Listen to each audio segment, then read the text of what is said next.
اور جو کوئی اللہ سے ڈرے گا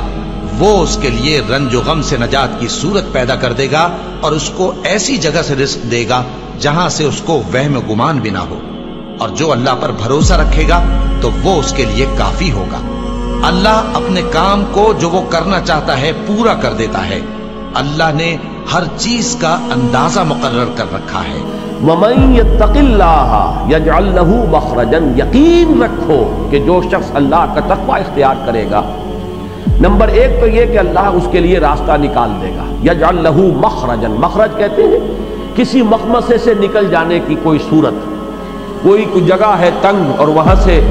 نکلنا پڑ رہا ہے اچانک، تو وہ مخرج جو ہوتے ہیں جیسے بڑے بڑے ہال ہیں اور اس میں سے نکلنے کے لیے ظاہر بات ہے کہ عام راستے جو ہیں وہ تو چند ہیں، لیکن یہ کہ اگر کسی وقت وہاں آگ لگ جائے یا کوئی اور حادثہ ہو جائے تو پھر وہ ایمرجنسی ایگزٹ مخمصے میں پھنس گیا۔ اللہ تعالیٰ کا تقوی اختیار کرو تو اللہ تعالیٰ تمہیں ہر قسم کے مخمصوں سے نکالے گا، وہ تمہارے لیے راستہ بنا دے گا۔ بظاہر کوئی راستہ نظر نہ آتا ہو، اللہ راستہ بنا دے گا۔ جس کی ایک مثال وہ بھی ہے کہ حضرت موسیٰ علیہ السلام بنی اسرائیل کو لے کر نکلے ہیں، جب تعاقب کیا ہے فرعون نے اپنے لاؤ لشکر کے ساتھ، تو اب ایک شکل ایسی بن گئی تھی کہ آگے اب سمندر آ گیا اور پیچھے جو ہے وہ گرد اڑاتا ہوا لشکر جو ہے آ رہا ہے، تو لوگوں نے کہا کہ انا لمدرکون، بنی اسرائیل نے حضرت موسیٰ علیہ السلام سے کہا کہ ہم تو پکڑے گئے، تم نے مروا دیا ہمیں یہاں لا کر۔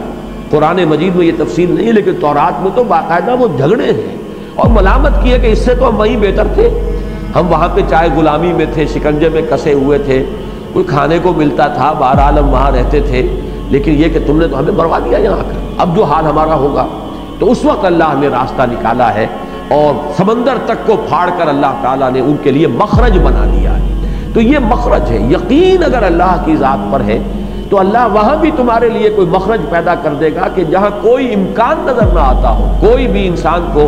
بظاہر احوال اسباب ظاہری کے اعتبار سے کہیں امکان نظر نہ آتا ہو کہ کوئی شکل پیدا ہو سکتی ہے، اللہ اس پر قادر ہے کہ وہاں بھی راستہ نکال دے۔ وَيَرْزُقْهُ مِنْ حَيْثُ لَا يَحْتَسِبُ، اور اس کو رزق پہنچائے گا وہاں سے جہاں سے اسے گمان تک نہیں ہوگا۔ یہ احتساب جو ہے ایک گمان رکھنا، توقع رکھنا، امید رکھنا، اسی معنی میں احتساب کا لفظ آیا ہے، من حیث لا یحتسب، جہاں سے اسے کوئی توقع نہیں ہوتی، کوئی امید نہیں ہوتی، اللہ وہاں سے اسے روزی فراہم کرتا ہے۔ یہ گویا کہ ایمان باللہ کا ایک لازمی تقاضا ہے۔ اگر حقیقتاً ایمان ہے اللہ کی ذات پر، اسی طرح یہ یقین کہ جہاں مجھے کہیں کوئی راستہ نظر نہیں آئے گا اللہ راستہ نکال دے گا، جہاں مجھے کہیں سے کوئی شکل نظر نہیں آئے گی کہ کہاں سے میری ضرورت پوری ہوگی، اللہ میری ضرورت پوری کرنے پر قادر ہے۔ وَمَن يَتَوَكَّلْ عَلَى اللَّهِ فَهُوَ حَسْبُهُ، اب توکل جو ہے اس کی بحث تو آ چکی ہے سورۃ تغابن میں، یہاں جو لفظ فرمایا فَهُوَ حَسْبُهُ، جو اللہ پر توکل کرے تو اللہ اس کے لیے کافی ہے۔ یعنی یہ کہ یہ ممکن نہیں ہے، آپ دنیاوی اعتبار سے بھی کسی شریف اور بامروت انسان سے یہ توقع نہیں کرتے کہ اسے یہ محسوس ہو کہ یہ شخص مجھ سے توقع رکھتا ہے، مجھ پر اس کا کچھ انحصار ہے، دار و مدار ہے، وہ مجھ سے کچھ امید لگائے ہوئے ہے۔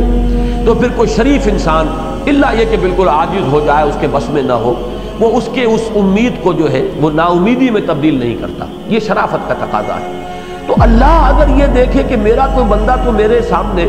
اس نے اپنے آپ کو بچھا دیا، اپنے سارے معاملات میرے حوالے کر دیے،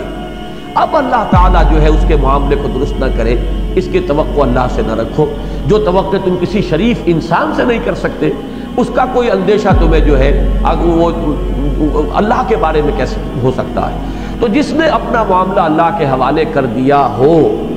جیسے کہ وہ فارسی کا شعر میں نے سنایا تھا کہ کار ساز ماں، وہ میرا کار ساز جو ہے بے فکر کار ماں، وہ میرے کام کی فکر میں ہے، وہ پورا کرے گا۔ اور فکر ماں در کار ماں آزار ماں، اگر میں خود اپنے ہاتھ میں لے لیتا ہوں تو اللہ تعالیٰ بھی حوالے کرتا ہے، اچھا اب تم جانو اور یہ اسباب ظاہری جانے، تم اپنے جو بھی کر سکتے ہو کر لو، زور لگا لو، جو بھی تمہیں ملنا ہے وہ ملے انہی اسباب ظاہری سے۔